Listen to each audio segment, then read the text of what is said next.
Hi అండి అందరికీ.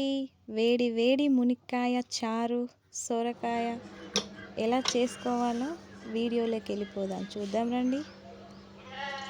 ముందుగా స్టవ్ వెలిగించుకొని ప్యాన్ పెట్టుకొని ఆయిల్ వేసుకున్న తర్వాత ఆయిల్ హీట్ అయ్యాక ఆవాలు వేసుకోవాలండి. ఆవాలు మంచిగా అలా చిటపటలాడుతూ పైకి తేలితే బాగుంటుంది టేస్ట్ ఏ కర్రీ అని. తర్వాత జీలకర్ర వేసుకోవాలి తగినంత. తర్వాత ఎండుమిర్చిలో వెళ్తాయి కదా గింజలు, అవంటే నాకు చాలా ఇష్టం అండి. పైన తేలుతూ ఉంటే ఇంకా తినాలి అనిపిస్తుంది నాకు.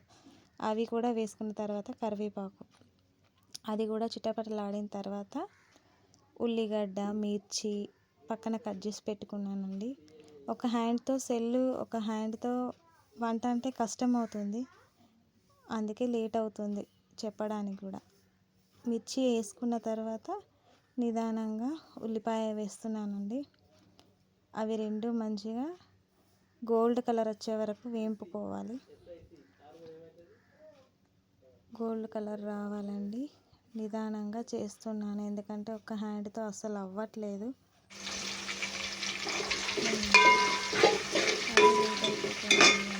చెప్పడానికి కూడా ప్లీజ్ అండి నా ఛానల్ సబ్స్క్రైబ్ చేసుకోండి. నేను కొత్తగా ఛానల్ ఓపెన్ చేశానండి, నన్ను సపోర్ట్ చేయండి ప్లీజ్ అండి. అందరూ సబ్స్క్రైబ్ చేసుకోండి, నాకు సపోర్ట్ చేయండి. పసుపు వేసుకోవాలండి తగినంత. పసుపు కూడా వేసుకున్న తర్వాత కొంచెం గోల్డ్ కలర్ అంతా వచ్చేంత వరకు అది వేగుతూ ఉండాలి. తెలుసు కదండి, అది అందరికీ తెలిసిన ప్రాసెస్. కాకపోతే ఎప్పటికీ పప్పు అది అవసరం లేకుండా ఇలా వట్టి చారుతో కూడా చాలా బాగా టేస్టీగా అనిపిస్తుంది. ఎల్లిపాయ కూడా ఒక ముద్దలాగా వేసి దంచి ఆయిల్లో వేసానండి, ఆ టేస్ట్ మిక్స్ అయింది. తర్వాత సోరకాయ, మునక్కాయ అంతా వాష్ చేసుకొని వేసుకోవాలి. అది కూడా పచ్చివాసన పోయే వరకు ఆయిల్లో బాగా వేయించుకోవాలి. తర్వాత టమాటా వేసుకోవాలండి. టమాటా కూడా పచ్చివాసన పోయే వరకు వేయించుకోవాలి. కొంచెం సేపు ఆయిల్లో మగ్గనివ్వాలి. కాసేపు అలా ఉడుకుతూ ఉండాలి. అందులోనే క్యాప్ ఏం అవసరం లేదండి పెట్టడం, అలాగే వదిలేయండి కాసేపు ఒక 5 నిమిషాలు. ఏ కర్రీ అయినా కూడా స్టవ్ సిమ్లో పెట్టి చేసుకుంటే చాలా బాగుంటాయండి. టేస్ట్ ఫుల్గా పెడితే అస్సలు నాకు నచ్చదండి. నేను ఏదైనా కూడా సిమ్లోనే పెట్టి చేసుకుంటూ ఉంటానండి. ఆ తర్వాత తగినంత కారం వేసుకోవాలండి, పులుపుకు తగినంత. చింతపండు ఆల్రెడీ నేను వాటర్ పోసి పెట్టుకున్నానండి. మా ఇంట్లో కారం మామూలుగా తింటామండి. కారానికి తగినట్టు సాల్ట్ వేస్తున్నాను.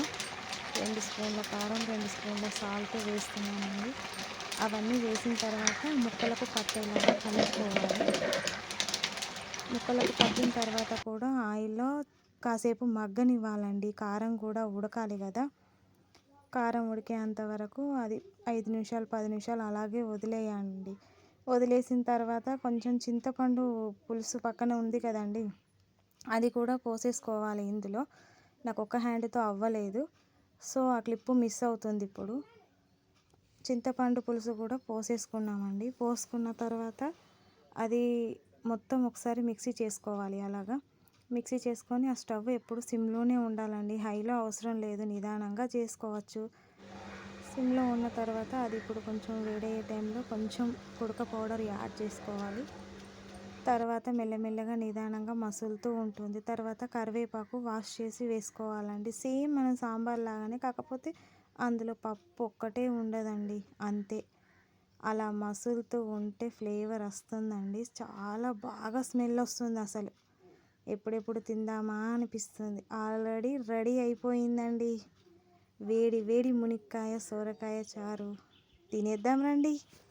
బాయ్.